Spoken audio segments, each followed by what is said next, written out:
Hi everyone, welcome back to Triathlon Channel. So today's video is a review on Outlaw Nottingham 70.3, which I did just over a week ago. So time has flown because I've been busy with work, getting back into training and just sort of digesting the race.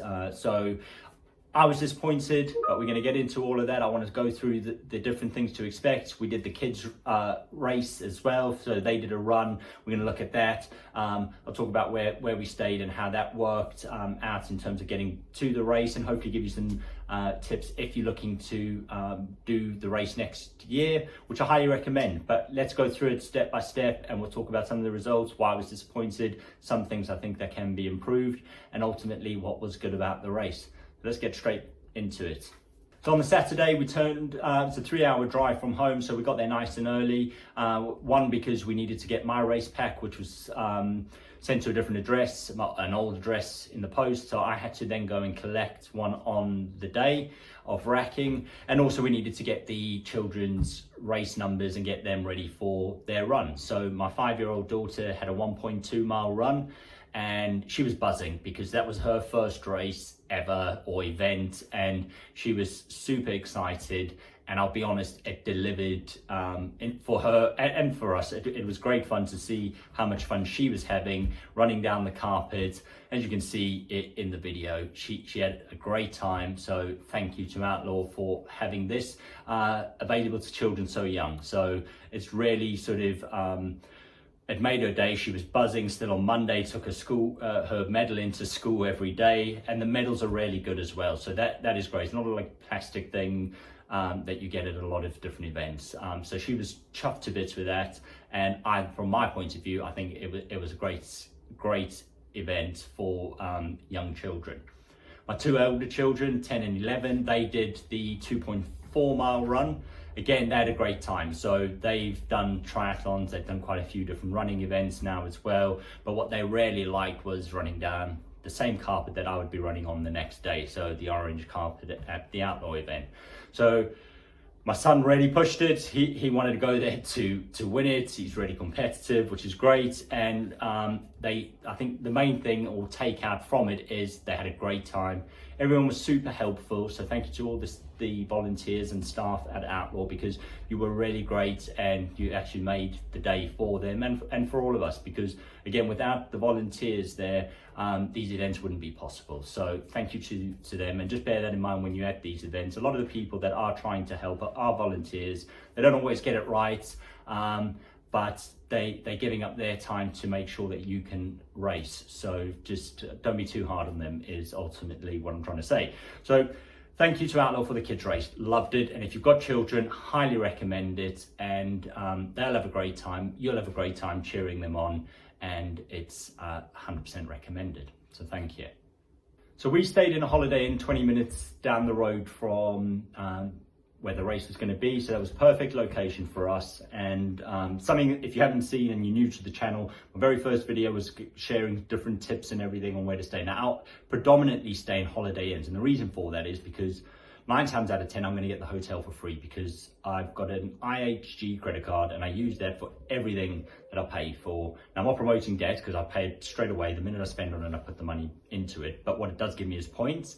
Now, I use those points then for the hotels. So most of the time, and there's a Holiday Inn there, and I'll stay in those because it's free. So that was great. And the location to the event was, like say, 15-20 minutes, which was brilliant, and that's where we stayed. So it was an early start on the Sunday morning. It was 4 o'clock wake up for us. So I know some people got up a lot earlier, but for us that was plenty time, and especially for the children, because it's going to be a long day for them. So if you've got young children, bear that in mind. They are early starts, and take some blankets, take some waterproofs. We didn't need them, but it was forecast to rain, so you potentially will need them. But the kids love it, and it's a great environment in the mornings, and everyone's buzzing around. And to be honest, I think the start of the races, or the pre-start of the race, is the best time of the event. For me anyway, it's just, you know, everyone is rushing around, people are excited, nervous, you can just feel the energy, and it's great energy in and around the race. So I got to meet a lot of people from Instagram and from YouTube, which is great. So I got to run with Mark, who I knew from Ironman Bolton, but only from Instagram. So we're going back now 4 years, and we spoke over the years and supported each other, which is great. But I actually got to run with him for a little bit. I say a little bit because then he shot off to do his 125 half marathon, which was great running. But we got to chat to him for a bit, so that was really nice. I got to meet Triathlon Dan as well. So again, he's got a channel, and I'll put the link down below. He does videos daily, so he's keen on this. And it was great. I probably spoke a bit too much to him, but I talk a lot when I'm nervous, and pre-race you are always nervous. So I spoke to him for a bit, which was great. Walked down to the swim start with him as well, so that was nice. I got to meet Giles. So there was a few people I got to meet that I've known from Instagram, which is really nice. So that's what it's all about, and actually meeting people in person, especially over the last couple of years now, it's really weird, but great, and probably even better now because we haven't really been allowed to see anyone else. So that was great. So you will get to see people on Instagram and YouTube that you follow, and it's great. It just gives you that little boost. So that was it. That was great. Now let's get straight into each discipline, and I'm going to talk about how it was at the event, and sort of why I was disappointed with my own performance on the day. I went there with higher hopes, and just didn't quite get what I was looking for. But it's not all bad, and few of it is it's just down to error, which we all make these mistakes. So hopefully this will help you to avoid those mistakes. So let's get into the swim. So the swim, it was a good swim for me. It was 34 minutes, which is decent. It's one of my better swims on the day. It was a rolling start, which I really liked. It was, you know, some people like to sort of draft on someone else's feet. I quite like just swimming on my own, and if I can go the whole way without bumping into anyone or people bumping into me, that's perfect for me. But there are advantages of, you know, sitting on someone's hip or behind their feet. It does help, but for me, I don't particularly like that. I'd rather just swim and put in the effort the whole way around for myself. So like I say, 34 minutes, decent swim. Water was nice. I wouldn't say it was warm. It wasn't freezing though. And I got round in a decent time, so I was happy.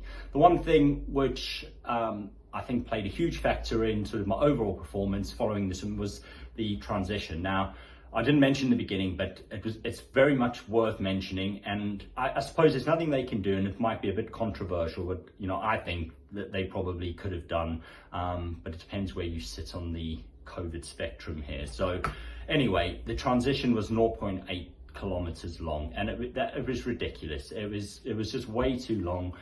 So my transition times were almost 7 minutes, bearing in mind you had to run 0.8 kilometers, almost a kilometer. So you think that, you know, it's adding a lot of time on to what would normally be. And I feel, and it's my own opinion, it was a bit extreme. I don't think that it was necessary. But anyway, it is what it is, and everyone was in the same position where we all had a long transition. So that is what it is. But I think for me mentally, that, you know, played on my mind from the day I checked in my bike and I saw this, and I was like, this is crazy. One, they didn't even have my number on the racking, so they had to find me a space somewhere, and I was kind of chucked in the middle. But it, you know, need to say, either way, whether you're at the middle or the front, you know, you're running the same distance, so it's all the same, but just too long. So that played a factor for me, I think. And going onto the bike, I think, you know, for me, it was the biggest mistake I made was wearing a rain jacket, like wind jacket kind of thing. It was a lightweight jacket, but I just thought it would keep me a bit warmer on the bike. And I was trying to think, you know, back to Weymouth where I was absolutely freezing. If any of you have done Weymouth in like 2019, 2018, the conditions are horrible. It's wet the whole way around on the bike. It's freezing cold. So much so that you get back, you can't tie your laces, your fingers are numb. So I thought, do you know what, I'm going to maybe sacrifice a little bit of speed or aero on the bike to be warm and comfortable. But I think that was a mistake, and I wasn't too warm, but I think that just played too much of a factor for me. So if I could go back, I wouldn't want to have worn the jacket. So it wasn't freezing, but it wasn't warm either. I think the majority of people did it without, and I should have done. And I think although it wouldn't have made a huge amount of difference, it would have definitely made a difference. And even if it was just a psychological difference, it all helps. So I did the bike in 2 hours, 47 minutes. Now, for me, I actually went there wanting to do a 2:30 on the bike, which would have been my best bike by far. Now, this is tied with my best bike time. But the biggest factor is, and this is where I went wrong, and mentally it destroyed me for the race, was I took a turn at one of the roundabouts and I went left and I should have gone straight. So I went off course for, I think, just over 2 miles. So it cost me about 12-15 minutes. And it was a downhill, it was kind of straight, and I was going, and I saw no people in front of me, no one behind me. As bad as it is, I actually was looking on the floor to see if I could see any gel wrappers, because a lot of people leave those. But there wasn't anything, and I had to make a decision at that stage. Was, do I stop and turn around, or do I just risk it and think I have taken the right turn and just keep going? But I decided in the end, I'm going to turn back and go back to that roundabout and just see if I missed the sign. And as I was approaching it, I saw a load of people just going straight over. So I know what happened. I was down in the TT position. I looked up and I saw people they were just taking it wide, but I thought they were going left. So when I looked and I saw the person going round, I thought they'd gone left, but they'd actually just taken the corner wide and gone straight over. So without a roundabout, I looked to my right, see if traffic was coming, wasn't, and I just went straight on left without even looking forward. So huge mistake, and that cost me, like I say, at least 12 minutes. So that would have been my best bike, but like I say, that was demoralizing. I was then trying my utmost to try and make up for lost time. Then I was thinking, do I just, not pack in the whole race, but do I just now sit back and try and enjoy what's left of the race, which, bearing in mind, we only had probably 8 miles, 10 miles to go on the bike, if that, maybe it was even 6. But I then had to do the run, and I thought, well, just, do the run, but just take it easy. And anyway, I didn't. I came in and I set off on the run, and I was doing a great pace. Maybe a bit too quick. So in the beginning, where in my race previous to that, I paced myself and I stuck to the game plan 100%. In this race, I didn't stick to it, but I was conscious as well that I was trying to make up for some lost time.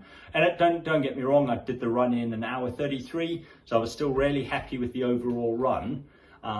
It probably cost me a little bit by running out, but do you know what, on the run, maybe a minute or two you're going to make up. So you're not going to make up any time on the run. For me anyway, you're not. So I'm happy in and around 1:30. I really wanted to go sub 1:30, but that's fine. I'm still happy with the 1:33. So overall was good. The run course itself it's okay. I think it's a new course, I believe, for this year. It would have been better, for me anyway, if we just did loops around the lake. But this one, it took you up onto grass routes, and the grass is quite slippery, quite thick in places. So I didn't think that the run course was particularly great, but it was good enough. And I can't blame the course for any other faults other than my own for affecting the time. The overall bike roads, they're not great, but again, that's not an Outlaw thing. That's the councils and just a countrywide problem. Just fix the roads. That they bumpy, there's potholes. It's just, in general, they're not the best roads. So that's all on the race. Like I say, not overly happy with my performance. 5:08 is what I finished on.